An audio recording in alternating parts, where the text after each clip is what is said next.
Hello, this is Julian with Coffee Reviews, and today we'll be reviewing the Todos Santos wash processed Guatemala from Sweet Bloom Coffee Roasters. And there's the bag right there. And Sweet Bloom, even though they say they're based out of Denver, Colorado, are technically based out of Lakewood, Colorado. Because anyone from the Denver area knows that if you are west of Sheridan, then you are technically in Lakewood, and the original roastery is based west of Sheridan. They are the coffee roaster that I have the longest and most extensive history with, as they are the coffee roaster that basically inspired me to get into coffee, as I'm originally from the Denver area, and for a number of years when they first opened, I was one of the very few people in their coffee shop every single day, and I had an opportunity to try every single one of their coffees for a number of years now. And if you've ever wondered why we do have a Sweet Bloom hoodie in the background of all of our photos, that is because they are the biggest inspiration to us.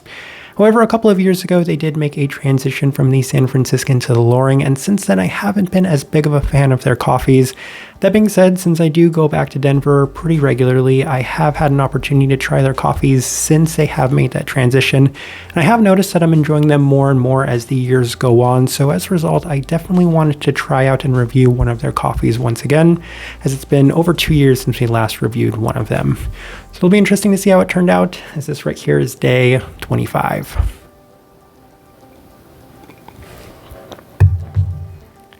And recipe we went with for this coffee was our standard recipe, and a 16:1 water to coffee ratio, brewed at 96 degrees Celsius, about 205 degrees Fahrenheit. And I like this one best through the V60, which does indicate a more medium fine grind. Roast profile for this coffee. Once upon a time, I would describe Sweet Bloom's roast profile as being the expectation for an American light medium, as it has definitely transitioned to being a slight bit more developed. When they first switched to the Loring, I was really surprised to see how roasty some of the coffees we received from them were. That being said, I have seen them start trending a little lighter, but not to the point where they are on the same level as what they once were. For comparison, we recently reviewed something from Intelligentsia, which did surprise me how much lighter that coffee was than I would have expected. And this one does feel a little bit more developed than that coffee.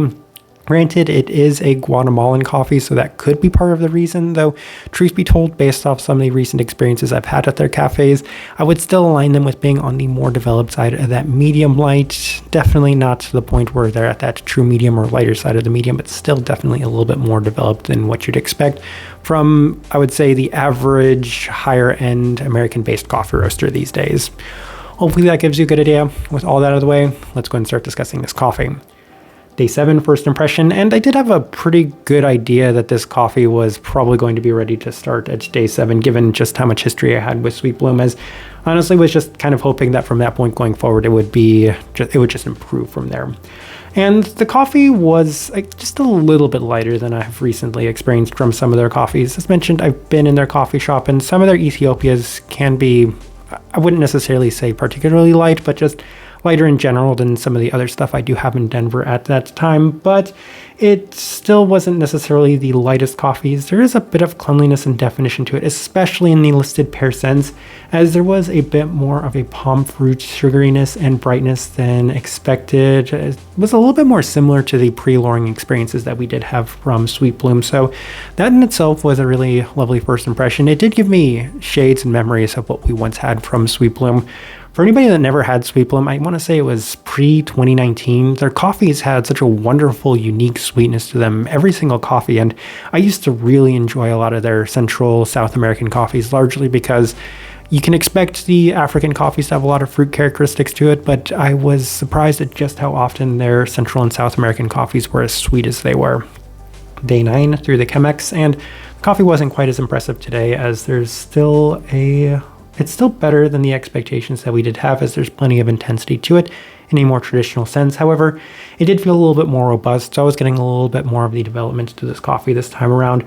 Still plenty of the palm fruit brightness as well, so just kind of mixed impressions. So it's pretty early for this coffee. I'll be completely honest, we did kind of speed run through this coffee as I did need to get a review out. But that being said, this coffee, not necessarily being the lightest, I did feel it was probably going to fall within this 7 to 25 day window for the most part anyway.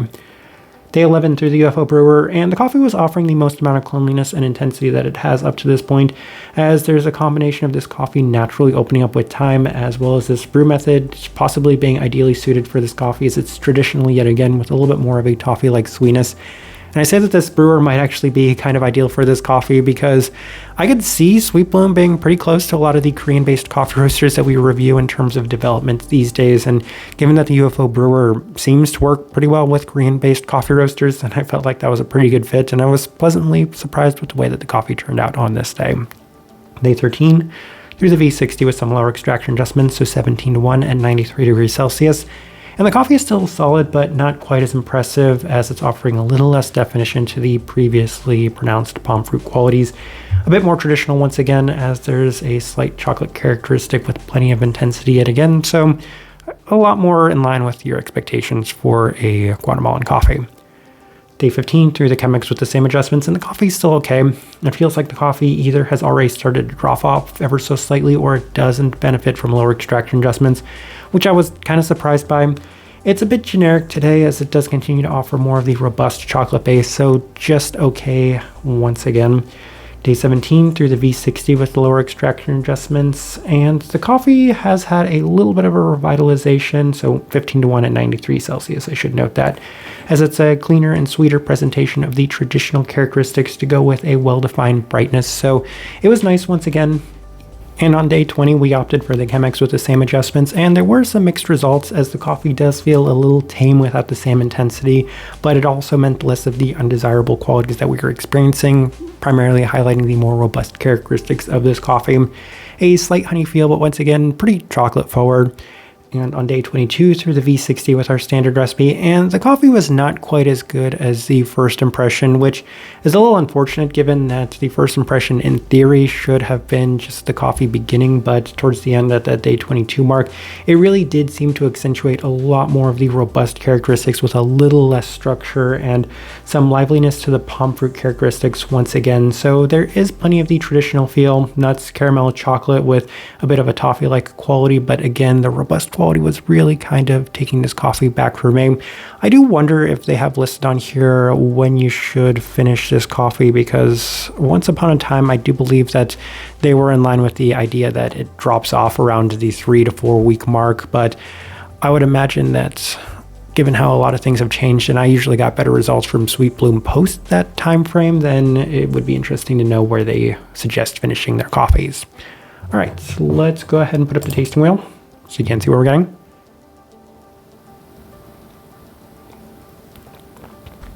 And we have quite a few level 4s. We don't have a lot of coffees that look this way in terms of tasting wheels, but let's go through it. We'll start with the cleanliness level 4. It is clean enough. I would say that even though there's that slightly smoky quality, you can see that, again, this coffee just does have a little bit of a roast characteristic to it. It's not enough to the point where it's going to hinder the overall results of this one, so level 4 is where I opted to put it, even if it isn't necessarily quite as clean as what we usually associate with a level 4, largely because of that specific characteristic. Finish level 4, it finishes traditional, so there are plenty of that chocolate, caramel, nutty base qualities, characteristics to this one, and I wasn't entirely sure if that's what we should have expected. I mean, that's the way that the coffee is listed, so in theory it's what you would expect, but given my very extensive history with this coffee roaster, I have seen that it can be just so much more than that at times, but in this one, it was pretty direct throughout. Sweetness level 4, that's probably one of the better qualities and characteristics of this coffee. I didn't know whether or not it was going to be as sweet as it was. When they made the transition from the San Franciscan to Loring, the one thing that I felt was lost the most was that specific characteristic, the sweetness. I can see a lot of similarities in the other things that came from the coffees, but that was really what was a sticking point for me, was they had such a unique sweetness to all of their coffees, but it wasn't there with the Loring anymore. So level 4, having it there on the sweetness is very enjoyable for this one. Definitely my favorite aspect of this coffee. Chocolate level 4. Very rare we score a lot of coffees at the level 4 for chocolate, but there definitely was quite an abundance of that within this one, so that's where we opted to put it. A little bit more of a darker chocolate quality to it as well. Caramel level 3 or level 4, they do have that toffee note listed on here, so in theory I was always expecting an abundance of that, and given that it did present in a sweeter sense, then that works well for me. I don't mind if those two qualities are pretty high if it means that they are presenting a sweeter and cleaner scent, so that works out pretty well. A couple of level 3s, we'll start with the acidity of level 3. Historically speaking, we've reviewed a fair bit of Sweet Bloom's coffees before they made the transition, and the vast majority of them did score level 3 for the acidity. That was one of the main reasons why I enjoyed Sweet Bloom, was they weren't the brightest, but they had plenty of sweetness and they had plenty of cleanliness to them, so that's a little bit closer to what we usually expected from Sweet Bloom in the past. Saltiness level 3, given there's a very high number of nutty qualities and characteristics to it, that's why that's scoring as high as it is.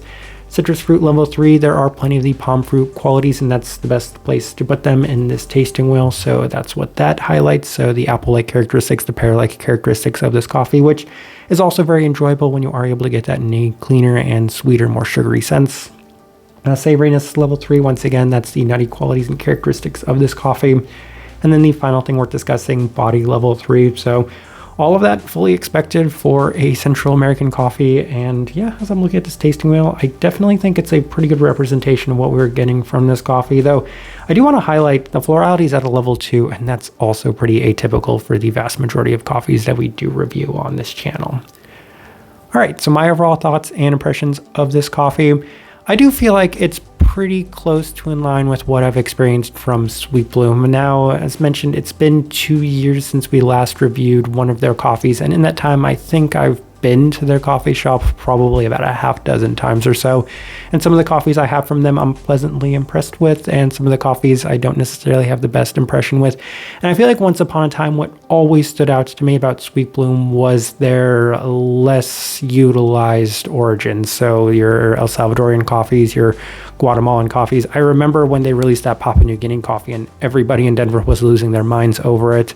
And now, more recently, I found myself enjoying what you'd expect your standard coffees from a coffee roaster to be. Their Ethiopian coffees are nice. They're floral, they're fruity, they're sweet, they're clean. But the Central American coffees like this one, I don't necessarily have the best results with. I thought this coffee was fine. The first impression did give a lot of optimism that this coffee would be a lot more what I was looking for, but towards the end, it just never really seemed to remain consistent and never really seemed to offer the same sort of sweetness, clarity, and intensity that I usually like from a coffee like this. So that's to say that this coffee was fine. I'm not done reviewing Sweet Bloom. I'm not done visiting Sweet Bloom. Sweet Bloom will be an ever-present on this channel as long as this channel exists. So look for a review of their coffee in the future. I'm curious to see what it'll look like or taste like at that point. Type of person I would suggest this coffee to. If you've had any of the more recent Sweet Bloom offerings, then I'd be curious to see if this is what you've come to expect from Sweet Bloom as well. It is a little bit more old school. I used to say that Sweet Bloom at its best was the best that 2010s coffee did have to offer. And this time I feel like it's kind of strayed away from that ever so slightly, because even then it doesn't feel the same as the 2010s coffee. It just kind of feels like a more old school approach. I could see this being something that you would pick up in a place like Seattle, where the culture is a little bit more developed overall. Outside of that though, plenty of traditional qualities, characteristics to it, plenty of sweetness, plenty of cleanliness, and plenty of that chocolate, caramel, nutty qualities that you'd expect from a Central American coffee. That's kind of the best direction I can point somebody towards on this one, and also the best way I can leave this review. If you by chance had an opportunity to try this coffee or anything from Sweet Bloom recently, I'd love to know your thoughts and impressions of it or them as well. If you're enjoying the content, give this video a like, subscribe if you're not subscribed. So here has been a review of the Todos Santos wash processed Guatemala from Sweet Bloom Coffee Roasters. Thank you for watching.